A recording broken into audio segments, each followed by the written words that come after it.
All right, let's look at some formulas here from 5.3. We have the integral of du over a squared plus u squared is equal to 1 over a inverse tangent u over a plus c. Now a is some constant being squared, and u is some part that has a variable in it. It might be 2x, it might be 5x, it might be whatever, okay? But it's a variable portion that's being squared. Then we have these other two formulas. Go ahead and memorize those formulas.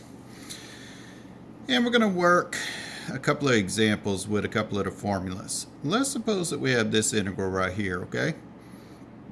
Okay, if I try to use u substitution just on this thing right here, I'm not going to get too far with it. You can play around with it on your own and try to get something, but you're not going to get too far.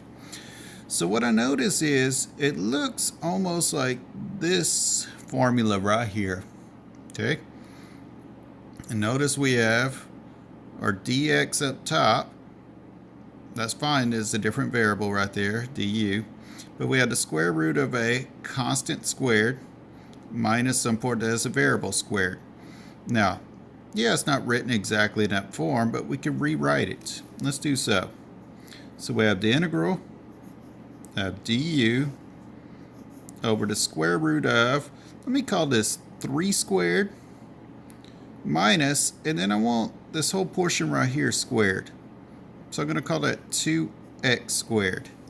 Because isn't it the same thing if we square it as 4x squared? Alright, now it pretty much fits this formula.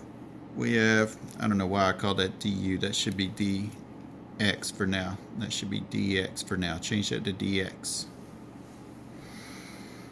Alright, so now what do we have? We have the dx portion, then we have the square root, we have the constant squared, minus the part with the variable squared. Now, anytime this is more than just x squared or u squared or y squared, anytime it's more than just the variable portion to the first squared, we're going to want to try to make a u substitution here. I'm going to say let's u equal to this part right here that's being squared with the variable in it, 2x. So du over dx is equal to 2. So that means that du is equal to 2 dx, or I could say 1/2 du is equal to dx. Alright, let's go back to this part. So this is going to be equal to the integral of, alright, dx, what are we going to replace that with? 1/2 du. So up top I'll put that. Don't worry about a fraction on top of a fraction. We're about to take care of that.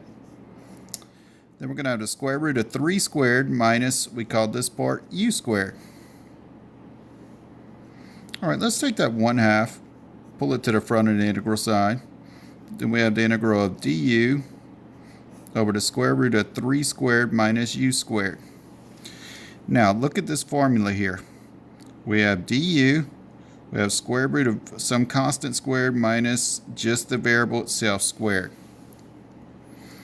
So according to that formula, well, let me bring them on 1/2 first. According to this formula right here, I'm going to call that the inverse sine of u over a. U is just a variable part that's being squared. A we said was 3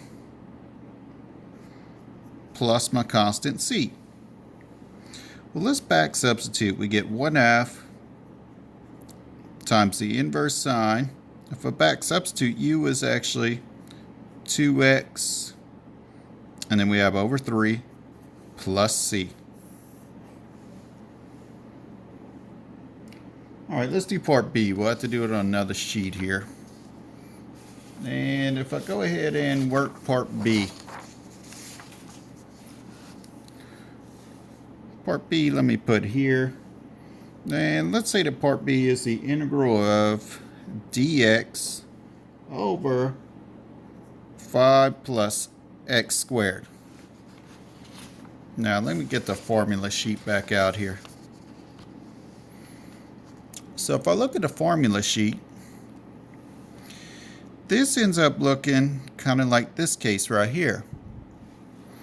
First of all, what I'd really want to try is some use substitution, and I wouldn't get anywhere if I tried use substitution.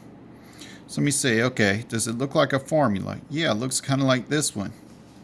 So let's see. Let's do a rewrite here. Let's rewrite this as the integral of dx, because in my formula I have a constant squared plus my variable squared. Well, my variable squared is fine how it is. But what's another name for 5 if we think of it as something that's being squared?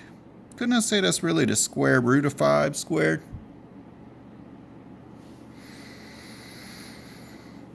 Alright, so let's use this formula now. The formula says 1 over a.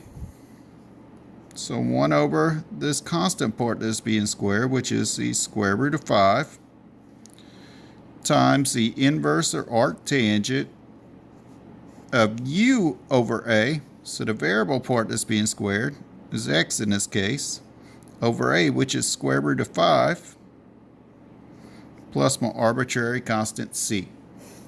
Now remember, for Wiley plus, you're going to have to put in 1 over square root of 5 arctan of x over square root of 5 plus c. Good luck, folks.